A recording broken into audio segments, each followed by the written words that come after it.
mountains. Instead of right hand, he's slaying dragons. The untouchable True School Sports Empire. And y'all know the rest, man. Now listen, I wanted to come give my thoughts on Elijah Pierce versus Lorenzo Parra because it was the other main event yesterday. It was the other, big card of the day.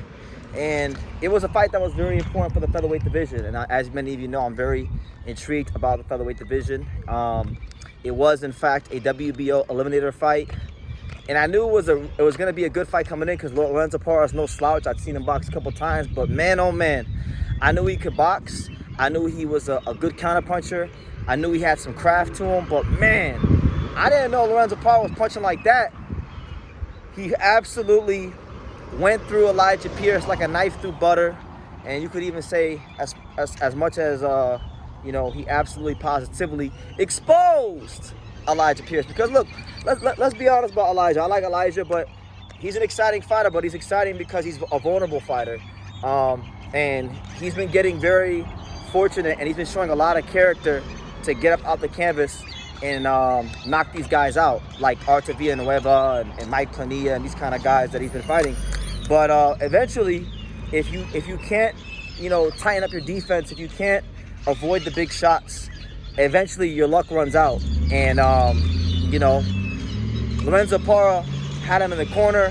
He landed like 3-4 punches in a row and had his head pinging back like a Pez dispenser. It's unfortunate. It's unfortunate for Elijah Pierce because he was right there knocking on the door of the world title, and he didn't get the job done. So Lorenzo Parra becomes a mandatory challenger. He becomes a legitimately new player in the featherweight division. And for Elijah Pierce, he said that he will continue to, that this hasn't deterred him, that he's going to come back and become featherweight champion. And, my best wishes are out there to him. I like Elijah. I love having him here on the channel. But, Elijah Pierce, I think the way they're going to try to use him, because I don't think he's getting no rematch like he wants to. I think they're going to try to, use him for up-and-coming featherweights as a gatekeeper, because he already has a couple losses. This is a fight he wasn't supposed to lose, and this game is cool. Boxing is cruel. I know how it works, so I think that's probably what they're gonna do, and he's gonna have to, fight his way out of that position, in my opinion. And I, best wishes to him. I'll continue to cover his career. But let's talk about Lorenzo Parra because, like I said, this is a guy that, even going into this fight, to most of the boxing world, Parra was a relative unknown. He was a guy that, unless you're like someone like me, who really, really follows boxing very closely and the featherweight division really closely, you wouldn't have known about Lorenzo Parra. You wouldn't have known that, he beat Javon Woodward, who was a good prospect on Overtime Boxing. You wouldn't have known that he had a draw with Omar Trinidad, which really should have been a win because he was, he beat him really. But he's a mandatory challenger. He has become Rafael Espinoza's mandatory challenger. Now, in a sense, I like this, I like the fact that Parra is mandatory, and I also would have liked it too if Pierce was a mandatory, because there's not big money in fighting those guys, and Pierce isn't this big name, right? And neither is Parra, and Parra is even less of a big name, even with the big performance. So that being said, I don't think Zanfer is gonna run to the mandatory because they have better options. They have champions like Angelo Leo, Bruce Carrington, and Brandon Figueroa to fight. And I've been bringing it up, and people hate that I'm saying this, but I'm gonna say it here too. Like, there's been this idea that's starting to get floated around by boxing fans that Rafael Espinoza should just go up to 130 pounds and fight Vaquero Navarrete, and I don't like that because he's been getting billed and propped up as the best featherweight in the world, and he hasn't even tried to prove it yet in unifying the division. So to me, if he drops the belt and doesn't fight any of the champions, I'm gonna have quite a lot to say, and a lot of you guys out there probably aren't gonna like it. And I don't really care. I didn't like when Jaron Ennis didn't try to do what he said he was gonna do, and I wouldn't like if Rafael Espinoza doesn't prove to be who people try to make him out to be. You understand? So look, if Espinoza can't fight any of the champions, and he does fight Lorenzo Parra, I like that fight too.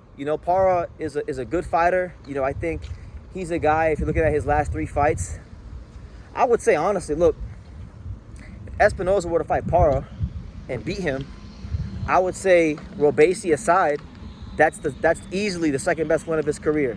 Easily. Because boxing, a lot of times, it ain't just about who you fight, but it's also about when do you fight them. And Parra very much right now is on an upward trajectory. You know, he fought Javon Woodward, beat him, beat the hell out of Elijah Pierce. So although he doesn't have this long, big body of work, the body of work he does have at the world level, or, you know, at least in America, is getting better with each and every fight. So I would love to fight for him. You know, Parra is a guy that does have heavy hands. He can box. He's crafty. He's a tough out for anybody in the featherweight division. So I would commend Espinosa for fighting him, but it's just not something that I expect because they don't move him like that. Now, on my live last night, people were saying that the WBO president, Gustavo Olivieri, is gonna have Espinosa fight a voluntary, or allow him to fight a voluntary, which I don't understand. If that is true, I wouldn't understand why, because Espinosa just fought. He just fought a voluntary. He just fought an Arnold K guy. And maybe I'm wrong. If K guy was a mandatory, guys, feel free to correct me. But that shouldn't have been a mandatory. You know, K guy is not that good. But he might have been a mandatory, so feel free to correct me if I'm wrong.